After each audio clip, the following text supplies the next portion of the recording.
Dar inicio a nuestra clase. En la última sesión que tuvimos antes del examen, habíamos estado nosotros hablando de la civilización de Grecia, Grecia 2 vimos, y hablábamos de Atenas, no sé si ustedes se acuerdan, ¿sí? Hablábamos de las polis de Atenas. Por cierto, chicos, ¿se acuerdan qué cosa era una polis? ¿Qué se llamaba polis? Ciudad, ciudad. Muy bien, era una ciudad independiente, ¿verdad? A eso también le llamábamos nosotros ciudad-estado. No te olvides, ¿ah? Claro, también le llamábamos ciudad-estado, no te olvides. ¿Ya? Muy bien. Ahora, el día de hoy nos tocaría ver el tema Grecia 3 y vamos a conocer a otra polis. Vamos a conocer otra ciudad-estado. Muy bien, Marco, excelente, ¿no? Esta imagen nos va mostrando de qué polis vamos a hablar. ¿Conoces de dónde se saca la imagen? ¿Sí? Esparta. Claro, muy bien. Esparta. Hay una película que se terminó elaborando justamente en base a este pueblo, ¿sí? Ustedes deben recordar. Muy bien, Yair, excelente. Tú también, muy bien, Yair, excelente, muy bien. Los dos, Yair, excelente, 300, muy bien. Claro, una película que nos va a mostrar cómo era la vida, sobre todo en Esparta. Muy bien, lo tienes en disco, excelente. Cuide ese disco, por favor. No vaya a ser que se malogre con el tiempo. Cuídalo bastante bien. Muy bien, empecemos por aquí. Hablar de Esparta, chicos, hablar de la ciudad de Esparta, ¿no? Es hablar de una polis que es muy importante, ¿no? Tan importante como lo fue en su momento la polis de Atenas. Profe, ¿Esparta se desarrolló después de Atenas? No, se desarrollaron al mismo tiempo. Podemos decir incluso que eran pueblos vecinos. ¿Ya? Podemos decir eso, que eran pueblos vecinos. ¿Ya? Chicos, aquí Mamani Aarón es del salón. Sí, muy bien, excelente. Gracias, muchachos. ¿Ya? Entonces, es importante hablar de Esparta en ese sentido. Los espartanos fueron contemporáneos a los atenienses. Ambos fueron pueblos griegos, hablaban el mismo idioma, ¿no? El griego, adoraban a los mismos dioses, pero tenían, hola Tafor, ¿qué tal? No te preocupes, pero tenían distinta cultura, no te vayas a olvidar, tenían una cultura distinta. Y cuando hablamos de Esparta, muchachos, tenemos que recordar que los espartanos se ubicaron específicamente, los espartanos se van a ubicar, chicos, en esta zona. Veamos el mapa para que ubiques esta zona. Esta zona de color roja, nosotros creo que ya lo conocemos. Profe, toda esta gran zona de aquí, a ver, toda esta gran zona, profe, lleva el nombre de Península de los Balcanes. Claro, a todo eso, chicos, se le conoce con el nombre de Península de los Balcanes. Pero, oh, muy bien, claro, este Marco también llamada Península Balcánica. Pero recuerden que Atenas se ubicó en esta zona de aquí, que se llamaba Península del Ática, era una pequeña península. Pues Esparta se va a ubicar en esta otra zona, miren, en esta otra zona, en esta otra península pequeña, que aquí lo tenemos justamente en el mapa de color rojo. Esa península pequeña se le da el nombre de Península del Peloponeso. No te olvides, ¿ah? Península del Peloponeso. A ese lugar también se le conoce como Lacedonia. A ese lugar también se le conoce como Lacedonia.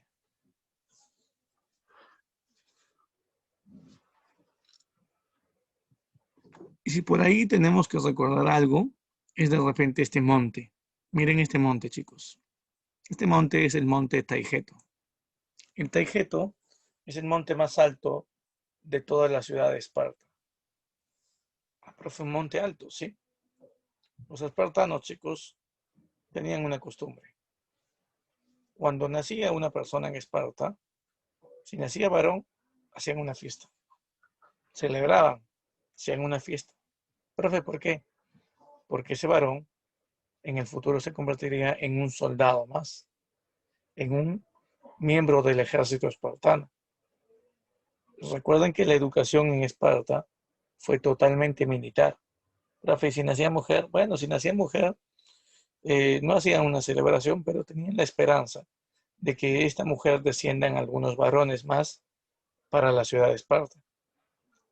Pero, ¿qué pasaba si nacía un niño, un varón, pero de repente sin un brazo, o sin una pierna, o con alguna malformación física? ¿Saben lo que hacían los adultos?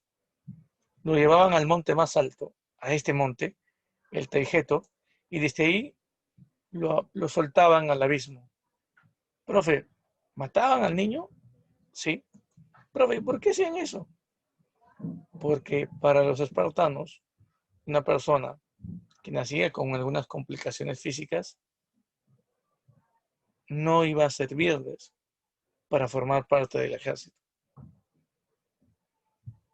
Iba a ser un problema más bien que este personaje formase parte del ejército. Ah, profe, ya entendí, profe. Por eso, chicos, incluso en la película 300 aparece un personaje, un sobreviviente, una persona que había nacido con una especie de joroba. Sus padres habían, a escondidas, habían llevado a su hijo fuera de Esparta, habían escapado para salvar la vida de su hijo, ¿no? Y bueno. Entonces ahí está la explicación. Ahora, ¿de quién descienden los espartanos? Los espartanos, según las leyendas, justificaban que ellos eran descendientes de Hércules. No sé si han escuchado ustedes alguna vez de Hércules, chicos. Tal vez sí, tal vez no. Sí, un semidios. Un semidios, profe, claro, el más fuerte de todos. Claro, excelente. Los espartanos se consideraban descendientes de Hércules, imagínate. Por lo tanto, eran considerados como un pueblo, ¿no?, dedicado sobre todo al arte militar. Y para eso terminaban entrenando prácticamente toda su vida, desde muy niños, chicos. Desde que tú eras una criatura de 11, 12 años de edad, a ese niño, a ese varón en Esparta, sus padres lo dejaban a su suerte. Tenía que sobrevivir por su propia cuenta, fuera de Esparta, alejado de la ciudad, ¿no?, solo. Si lograba sobrevivir 2 años, podía volver a la ciudad de Esparta y podía iniciar su preparación militar. Un adulto, un soldado adulto, lo entrenaba primero en lucha libre. Si lograba vencer a su maestro, este personaje podría iniciar su formación, sobre todo militar, en el uso sobre todo de armas. Y hablando de armamentos, los espartanos, muchachos, ¿ya? No, Aparicio, no, Hércules simplemente es un relato mítico. No sé, no existe Hércules, nunca existió.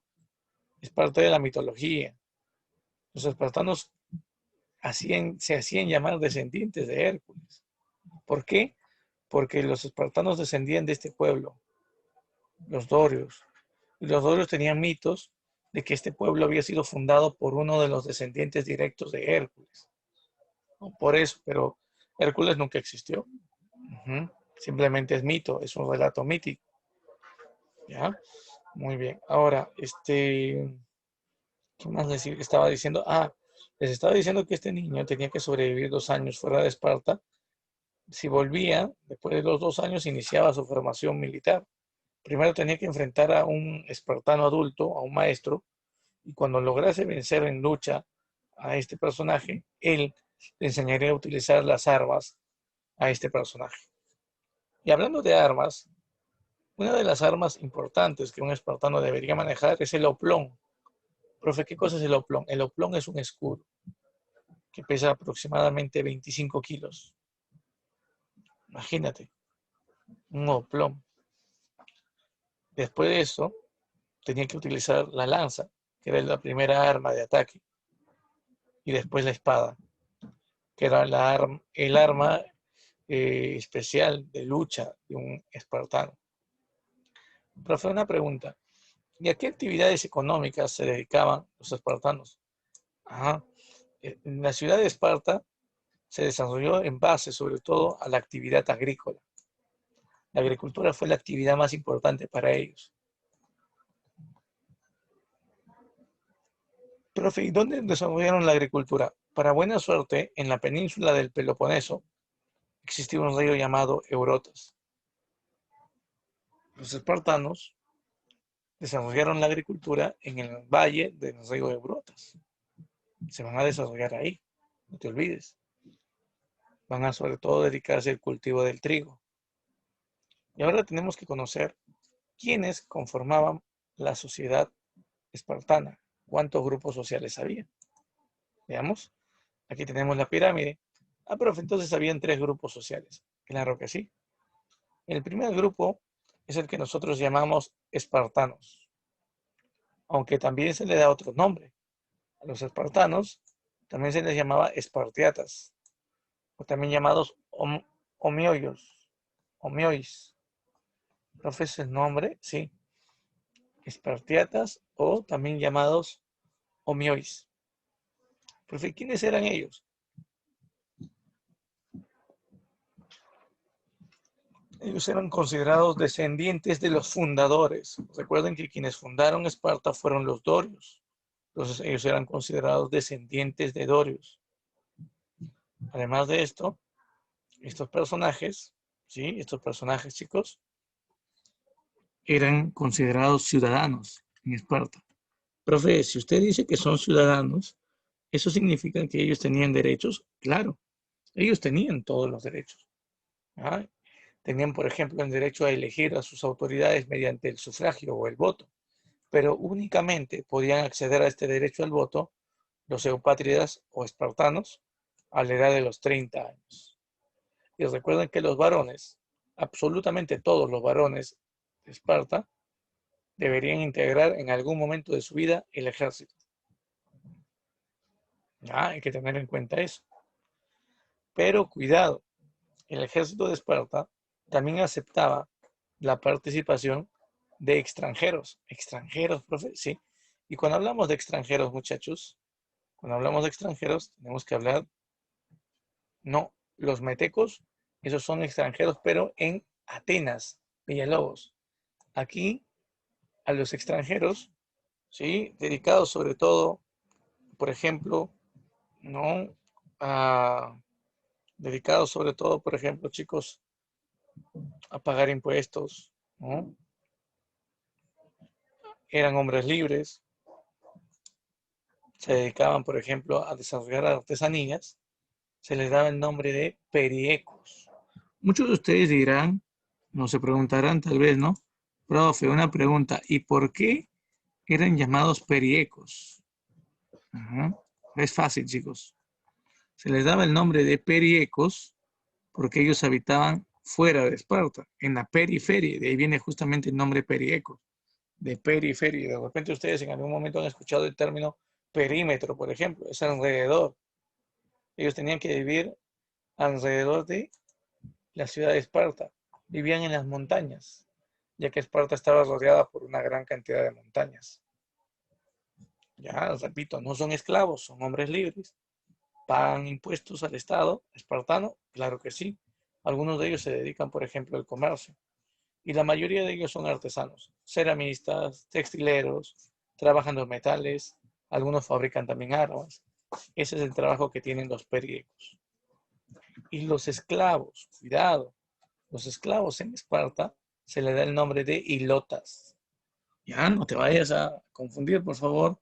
Los esclavos se le da el nombre de hilotas. Hilotas, no, otra cosa, por favor.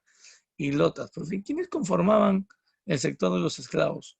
Principalmente se encontraban aquí los aqueos, a quienes ellos habían conquistado cuando llegaron a los Balcanes. ¿Sí? No te vayas a olvidar. Aquí tenemos entonces los esclavos.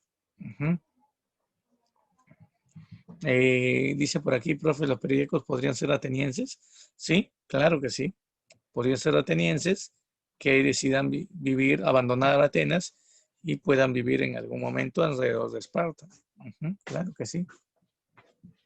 Habían otras ciudades aparte de Atenas, Esparta, ¿sabes? Estaban Tebas, Corinto, Micala, Argos, Platea. ¿Sí? Hay un montón de ciudades griegas, un montón de polis, pero únicamente nosotros tenemos que aprender dos polis, Atenas y Esparta. ¿Ya? Ahora, les pongo un asterisco aquí. ¿Por qué? Porque para muchos historiadores, los ilotas no eran considerados esclavos, sino eran considerados una especie de sirvientes. ¿Ya? No te vayas a olvidar eso. Importante tener en cuenta eso. Sigamos avanzando, muchachos. También, muchachos, tenemos que hablar nosotros de la política. Y en Esparta, muchachos, aquellas personas, por ejemplo, que se encargaban de desempeñar trabajos, ¿no? Como por ejemplo, funciones en el Estado, en la política, ¿ya? Podemos denominarlos de distintas maneras. ¿Ya? No te vayas a olvidar de eso. Por ejemplo, muchachos, tenemos el caso de la diarquía. Pues diarquía, sí, cuando yo te hablo de diarquía, muchachos, estaría hablando principalmente de que en Esparta existían dos reyes, dos monarcas. No existía uno solo. ¿Ya? No te olvides, ¿ah? No existía uno solo, existían dos. ¿Ya? Uno de ellos tenía atribuciones y tenía un poder militar. El otro tenía un poder únicamente religioso, sacerdotal. ¿Me entiendes? ¿Ya? Uno era militar y el otro era un religioso. Hay que tener en cuenta eso. A ver, profe, aquí está Jerjes. ¿Dónde está Jerjes? No lo veo. No, no, no, ¿ah? No te vayas a confundir. Te vayas a confundir. ¿Ya? Ahora, aquí tengo uno de los reyes importantes. Obviamente he tomado esta imagen de una película, ¿no? La película que ya les hice mención, se titula 300, el comienzo de la clase. Este personaje, a quien estoy señalando con el láser, representa a uno de los reyes más importantes, ¿no? Recordados en la historia espartana. Profe, ¿cómo se llama ese personaje? Fácil, muchachos. Ese personaje se le llama Leónidas. No sé si han escuchado alguna vez de él. Si no, el día de hoy también hablaremos de Leónidas. Ahora, también existía otra institución conocida como la Gerusia. Gerusia viene del término geronte. ¿Y aquí qué significa geronte? Geronte significa anciano. Porque la Gerusia, chicos, era un consejo de ancianos. 28 ancianos se reunían aquí en la Gerusia y se encargaban de proponer leyes. Muy bien, Yair, excelente. Los dos, Yair, excelente. Proponían leyes, sí, se encargaban de crear leyes. Ellos trataban de impulsar la creación de leyes. Ahora, había una institución que se encargaba de aceptar o en todo caso rechazar, aprobar o rechazar estas leyes. Y esa institución se le conocía con el nombre de la Peya. Aquí está. La Peya se encargaba de aprobar o no las leyes. La PEGA era una asamblea popular, no te olvides, una asamblea popular donde únicamente podían asistir a esta asamblea los espartanos, aquellos llamados ya homiois o también conocidos como espartiatas, no te olvides. Ya, no te olvides que para poder conformar la institución de la PEA tenías que tener como mínimo 30 años, o sea, derecho al voto también. Pero es importante también mencionarte a estos personajes que vemos aquí en esta imagen. En la parte superior derecha, chicos, vemos a estos 5 personajes. Miren, son 5 personajes. Ahora, estos 5 personajes, ¿quiénes son? ¿Quiénes fueron? Estos personajes eran éforos. ¿Ya? En el mayor de los casos eran ancianos o adultos.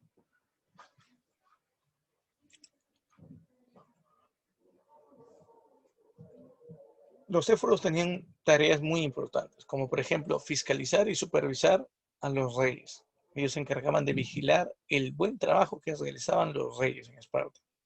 Fiscalizaban a los monarcas, también hacían cumplir las leyes.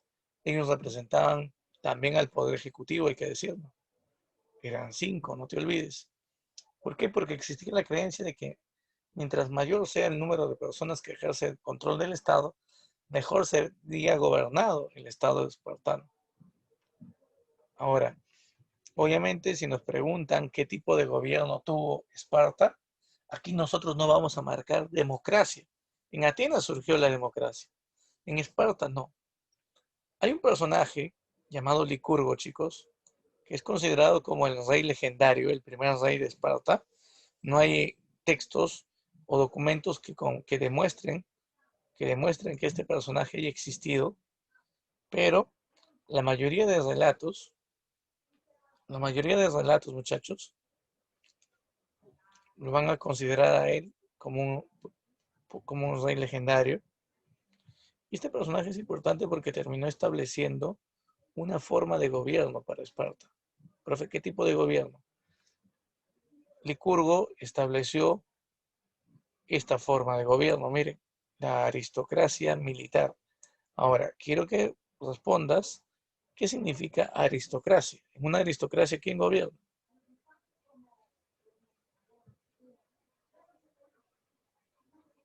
A ver, muchachos, en un sistema de gobierno llamado aristocracia, ¿quién gobierna?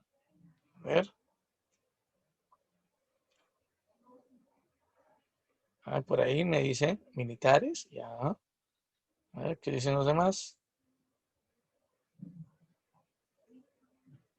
El mejor guerrero, dice por ahí. Los militares. Bien, también guerrero, me dice. Bueno, a ver, hay que recordar, chicos, que aristocracia significa el gobierno de los nobles.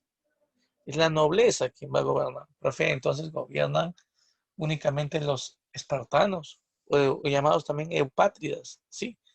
Ellos son los que van a gobernar, pero recuerden que para poder ejercer el gobierno, tenías también tú que participar en las acciones militares de la ciudad.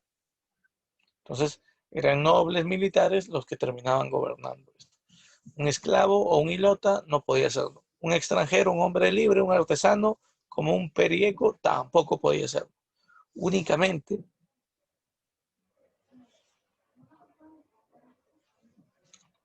podían asumir el gobierno en Esparta los reyes, no te olvides. Importante tener en cuenta eso. Ya no te vayas a olvidar esa parte, es muy importante.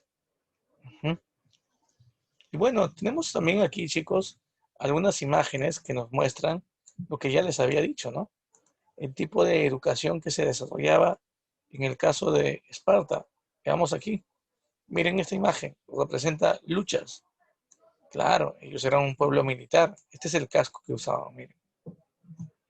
Y aquí está su formación de lucha. Los que se encontraban en la primera fila utilizaban los escudos como una forma de defensa. Empujaban al enemigo con los escudos y los que estaban en la segunda fila utilizaban las lanzas para atravesar a sus enemigos que habían sido empujados. Luego los que estaban en la tercera fila pasaban a la primera fila,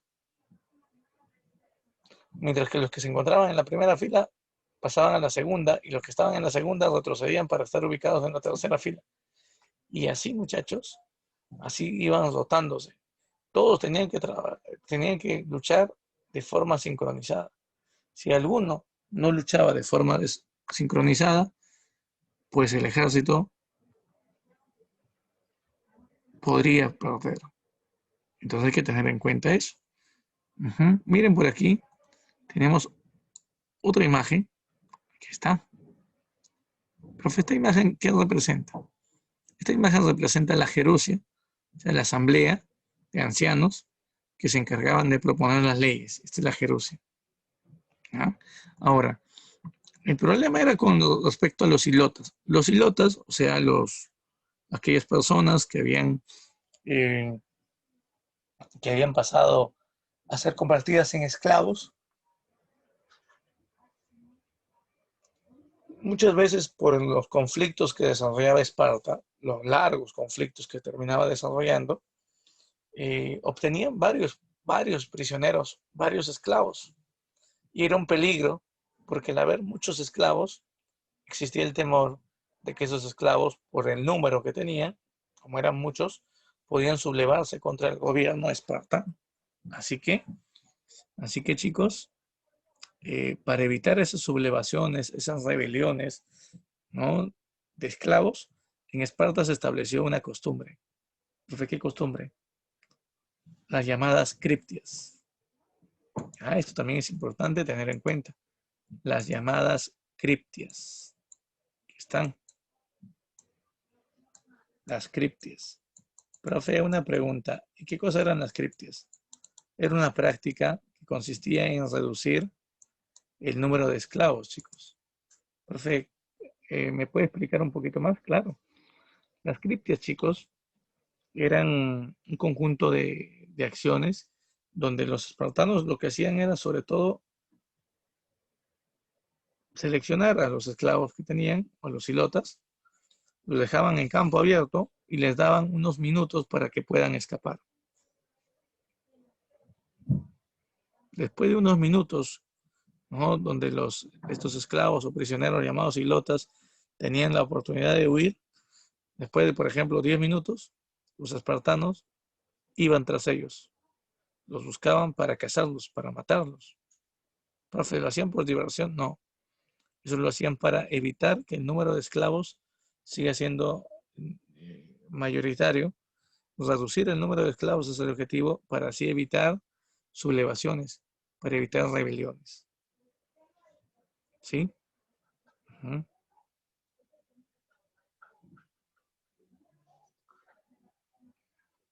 Algunos podrían obviamente salvarse. Claro, algunos podrían salvarse. Uh-huh. Muy bien, muchachos. ¿Hasta ahí tienen alguna pregunta?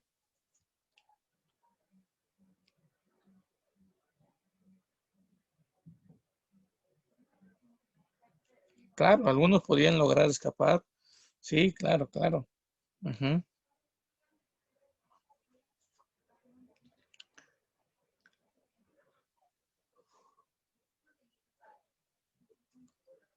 Bueno, como no hay preguntas, podemos continuar entonces. Uh-huh. ¿Por qué eran pocos soldados? No, no, no, no son pocos. Aproximadamente el promedio de soldados, de varones, ¿no? En el ejército espartano eran de 10.000 soldados. Eran bastantes, eran bastantes.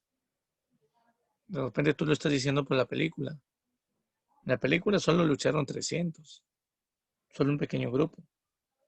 Pero eso no significa que en Esparta hubieran tan pocos soldados.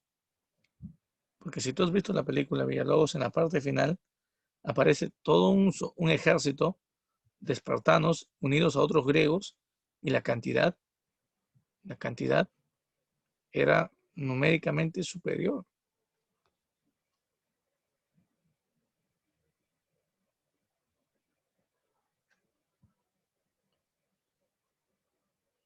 Muy bien, sigamos avanzando. Ahora vamos a ver justamente lo que nos faltaba. ¿Se acuerdan que hace 2 semanas habíamos empezado a ver esto? ¿Se acuerdan? Las llamadas guerras médicas. Ujú, claro. Recuerdan que las guerras médicas eran el enfrentamiento entre los griegos, las polis griegas de los Balcanes contra el imperio persa. Los persas querían, los persas querían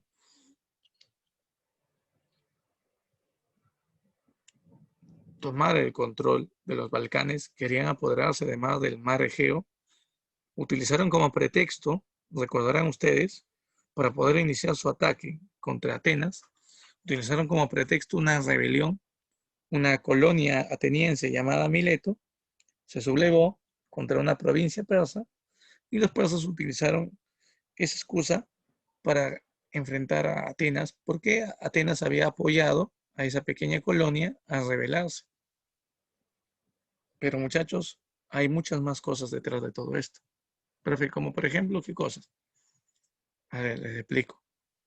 Terminada la batalla de Maratón, que por cierto ya les había contado esto, que fue una victoria de los atenienses, donde muere el gran emperador o el gran rey Darío I, años después, su hijo, llamado Jerjes, aquí lo tenemos en una forma animada, ¿ya? Ujú.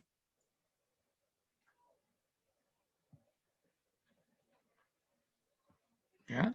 Ah, qué excusa, muy bien.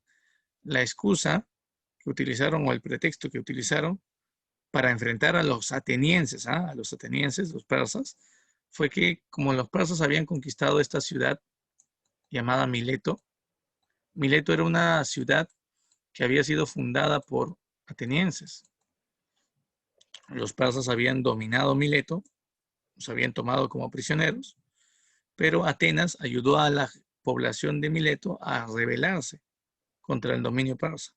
Quemaron incluso una provincia persa y ese fue el pretexto que los persas utilizaron para iniciar la lucha contra Atenas. Esa lucha fue la batalla de Maratón, que ya lo vimos en la última clase, donde los atenienses vencieron a los persas e incluso no sé si ustedes recuerdan el mensajero Filipides, ¿no? Un hombre que tuvo que recorrer prácticamente 270 kilómetros, ¿sí?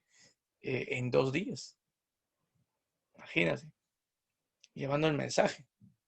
Ujú. Muy bien, Aparicio, claro, muy bien. Ahora, terminado la batalla de Maratón, les decía que años después los persas iniciarían nuevamente un segundo intento de tomar el control de los Balcanes. Ahora se llevaría a cabo la Segunda Guerra Médica. Para este momento, el emperador persa que buscaría conquistar a los griegos sería Jerjes.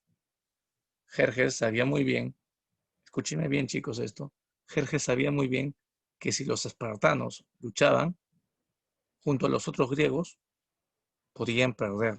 Los persas podrían perder. Sabía la calidad de soldados que venía teniendo la polis de Esparta. Por eso, uno de los objetivos que tiene Jerjes es evitar que los espartanos luchen.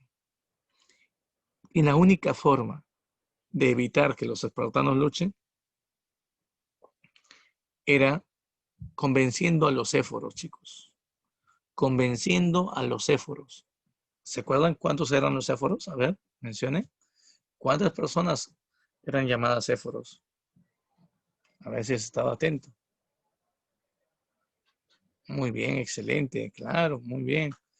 Muy bien, Aparicio, muy bien, Vargas. Muy bien, muy bien, muy bien, Yair, excelente. Eran 5 personas, chicos. ¿Sí? Mayormente eran ancianos. Estos personajes eran los que tomaban la decisión si Esparta iniciaba la lucha contra un pueblo o firmaba los acuerdos de paz en un conflicto. ¿Ya? Entonces hay que tener en cuenta eso. Es importante tener presente eso. Entonces, muchachos, frente a todo esto, ¿ah? Frente a todo esto, muchachos,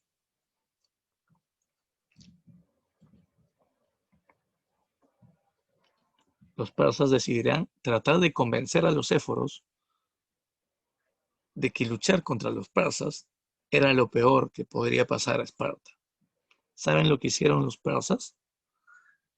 Sobornaron a los éforos, les dieron monedas de oro, muchas riquezas, a cambio de que los éforos le digan a los reyes de Esparta, sobre todo a Leónidas, que era el rey militar de ese tiempo, que si luchaban, que si luchaban contra los persas, Esparta desaparecería, sería destruida. Y así tratar de convencer a toda la ciudad, a toda la polis de Esparta, que no les convenía luchar. Y por otro lado, por otro lado, Leónidas había recibido en Esparta, el rey de Esparta, Leónidas, había recibido la visita de emisarios persas. Los persas llegaban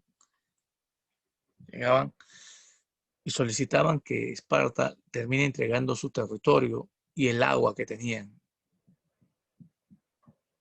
El orgullo de los espartanos, el orgullo sobre todo de Leónidas, hizo que los emisarios persas sean asesinados. Leónidas iría a visitar a los éforos y trataría de pedirles el permiso para poder llevar la campaña militar contra los persas. Si quieres saber qué le respondieron a Leónidas los éforos, no te pierdas que esta historia lo continuamos en 10 minutos. ¿Ya? No te vayas a olvidar. En 10 minutos te espero para ver qué ocurre, chicos. ¿Ya? Si te demoras, te vas a perder esa parte y no vas a entender. Así que 10 minutos puntuales, todos, por favor. ¿Sí? Ok, chicos, cuídense. Nos vemos.